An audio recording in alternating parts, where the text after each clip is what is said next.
स्वागत है आप सभी का मेरे चैनल जूलॉजी और साथ साथ डेवलपमेंट बायोलॉजी की सीरीज में। तो उम्मीद करती हूँ आप लोग होंगे स्वस्थ मस्त बिंदास फर्स्ट क्लास, है ना। आज के इस लेक्चर में हम पढ़ने वाले हैं क्या, जीनोमिक इक्विवेलेंस। ठीक है, तो जब जीनोमिक इक्विवेलेंस पढ़ने वाले हैं तो उससे पहले हमें क्या पढ़ना चाहिए, थोड़ा जीनोम के बारे में तो पढ़ना चाहिए ना, जीनोम क्या है।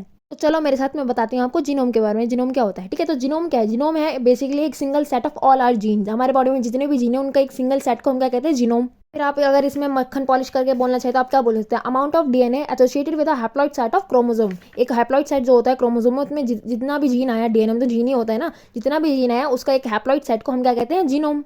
तो चलिए अब अपनी कुर्सी की पेटी बांध लीजिए, हम पढ़ने वाले हैं जीनोमिक इक्विवेलेंस के बारे में।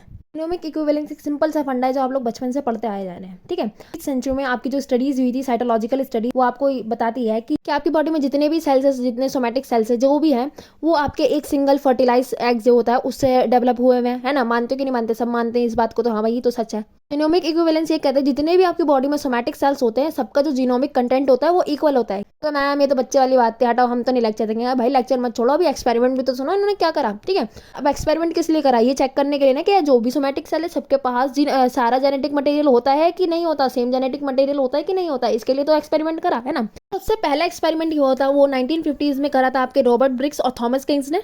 इन्होंने जो एक्सपेरिमेंट परफॉर्म करा उसमें इन्होंने दो टेक्निक को कंबाइन करा था। ठीक है, आपका इन्यूक्लिएशन और एक्टिवेशन, इन दोनों को कंबाइन करके अपना एक्सपेरिमेंट को परफॉर्म करा था। इसमें करा क्या, ठीक है, इन्होंने लिया oocyte हमारे रैना पापिन्स का। ठीक है, देसी लैंग्वेज में बोलो तो यार एक फ्रॉग की प्रजाति होती है हमारे, ठीक है, उसका oocyte लिया।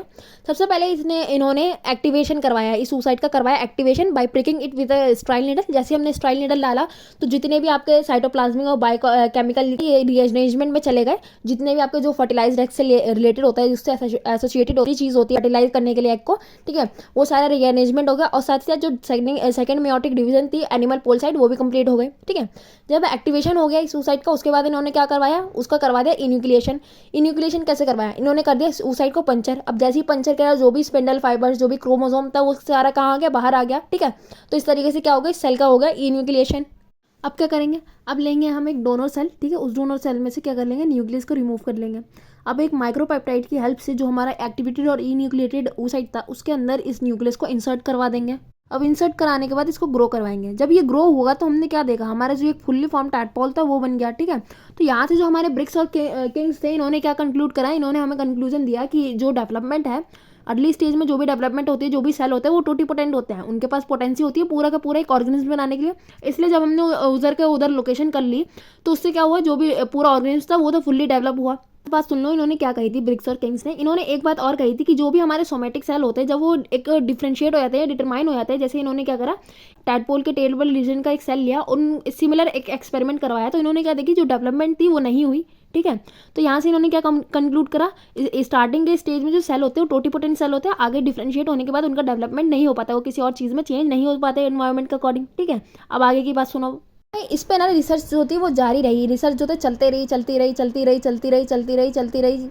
फिर आपकी आई एक नई टेक्नोलॉजी जिसे हम कहते हैं न्यूक्लियर ट्रांसप्लांटेशन। ठीक है, तो जॉन गर्डन और उसके जो भाई बंधु हुए थे, कॉलेजिस्ट थे, उन्होंने इस न्यूक्लियर ट्रांसप्लांटेशन के थ्रू एक एक्सपेरिमेंट परफॉर्म करा।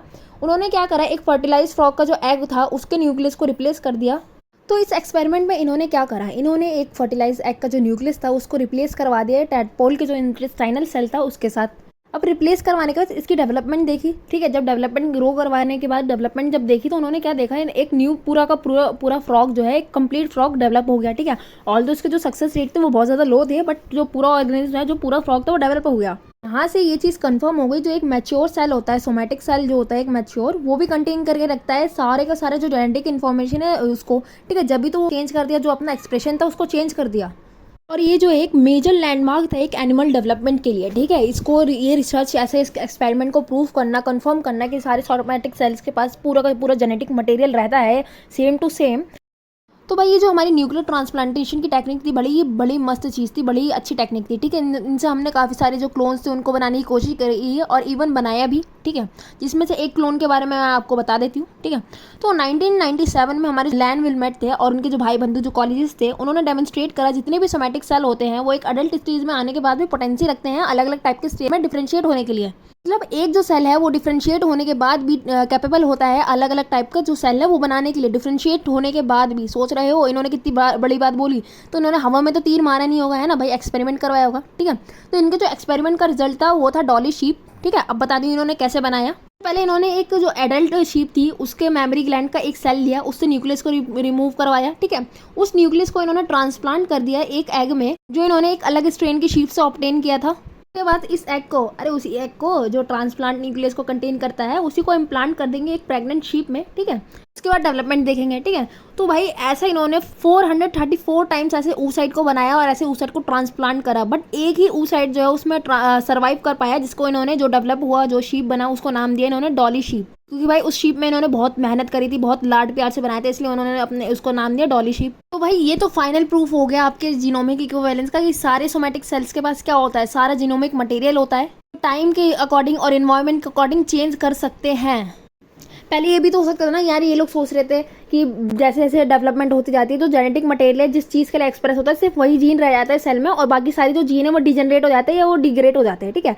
बट ये प्रूव हो गया कि वो सारे बाकी के जो जीन होते हैं वो डिग्रेड नहीं होते, वो भी प्रेजेंट होते हैं, वो भी वहीं पर पड़े हुए होते हैं, लेकिन वो इनएक्टिव फॉर्म में होते हैं। सिर्फ जो जीन एक्सप्रेस कर रहा होता है वही एक्टिव फॉर्म में होता है।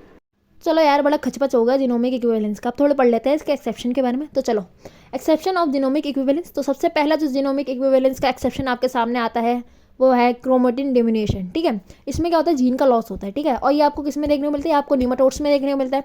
अब सारे एनिमल्स के सेल्स की तरह इनमें भी डिवीजन होती है, जो निमेटोड्स के सेल है उसमें भी डिवीजन होती है, ठीक है। तो पहले बात करते हैं जर्म सेल की डिवीजन, ठीक है। जो ये जैसे ये जर्म सेल है, इसकी डिवीजन होगी तो जैसे नॉर्मल डिवीजन होती है, जो क्रोमोजोम डॉटर सेल में डिवाइड हो जाते हैं, वैसी होगी सिंपल नॉर्मल, ठीक है। अब बात करते हैं इनके सोमेटिक सेल्स की डिवीजन की।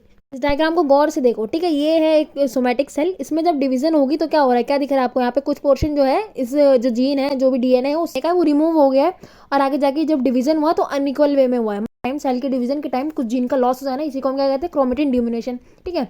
अब यहाँ जो सेल है जनरली क्या होता है, जो यहाँ पे जो जीन रिमूव हुए हैं वो जनरली कौन से जीन होते हैं, वो जर्म सेल स्पेसिफिक जीन होते हैं, ठीक है। ऐसे जीन जो आके जर्म लाइन को एक्सप्रेस करते हैं, जर्म लाइन की प्रोटेक्शन में या फिर जो गैमेट बनाने में हेल्प करते हैं, तो वो जीन जो है इस सोमेटिक सेल से रिमूव हो जाते हैं। इसमें आपको एक बात समझ में, इसमें क्या हुआ, अमाउंट ऑफ जो आपका जेनेटिक कंटेंट होता है जर्म सेल और सोमेटिक सेल में, वो डिफरेंट होता है। सोमेटिक सेल से जो जर्म सेल वाला जीन था, जो जर्म सेल का एक्सप्रेशन वाला पार्ट था, वो रिमूव हो गया, तो इसलिए दोनों का अमाउंट क्या हो गया, अलग अलग। तो चलिए मेहरबान कर देना है ना, पढ़ते हैं अपने दूसरे एक्सेप्शन को। तो इसमें एक होता है लिम्फोसाइट प्रोजेनेटर, दूसरा होता है आपका बी लिम्फोसाइट, ठीक है। तो बी लिम्फोसाइट क्या होता है सबको पता है ना, एंटीबॉडी प्रोड्यूसिंग सेल है, ठीक है। और लिम्फोसाइट प्रोजेनेटर क्या है, लिम्फोसाइट प्रोजेनेटर जो है बी लिम्फोसाइट का पापा है। तो जब लिम्फोसाइट प्रोजेनेटर से आपका बी लिम्फोसाइट बन रहा होता है तो उस टाइम पे क्या होता है, कुछ जीन जो होते हैं बी लिम्फोसाइट प्रोजेनेटर से लॉस हो जाते हैं। तो इस तरीके से क्या होता है, जो आपका लिम्फोसाइट प्रोजेनेटर और बी लिम्फोसाइट एंटीबॉडी प्रोड्यूसिंग जो सेल होते हैं, इन दोनों के जो जीन का अमाउंट है वो डिफर हो जाता है, एक दूसरे से अलग हो जाता है। तो सुनो सुनो, ये सुनते हुए जाओ यार, ये जो डिफरेंस है ये ऐसे ही अभी मजे में नहीं हुआ, ठीक है। ये जो डिफरेंस है बहुत ज़्यादा बेनिफिशियल, ये जो डिफरेंस है ये बेनिफिशियल इसलिए है क्योंकि इसके वजह से डाइवर्स टाइप ऑफ एंटीबॉडीज की प्रोडक्शन हो सकती है, ठीक है। इसलिए जो डिफरेंस है लिम्फोसाइट प्रोजेनेटर और बी लिम्फोसाइट में इंपॉर्टेंट है, ठीक है। एक छोटा सा और लास्ट एक्सेप्शन ये भी सुनते जाओ, जो आपका जीनोपस होता है उसका जो oocyte होता है, उसमें जो आपके आरआरएनए होते हैं वो ज़्यादा अमाउंट में देखने को मिलते हैं आपके सोमेटिक सेल्स है, तो ये भी एक डिफरेंस है। तो आज का मेरा लेक्चर यहीं पे खत्म होता है। होपफुली आपको वीडियो पसंद आई होगी। वीडियो पसंद आए तो लाइक शेयर सब्सक्राइब करना बिल्कुल ना भूलें। Thank you.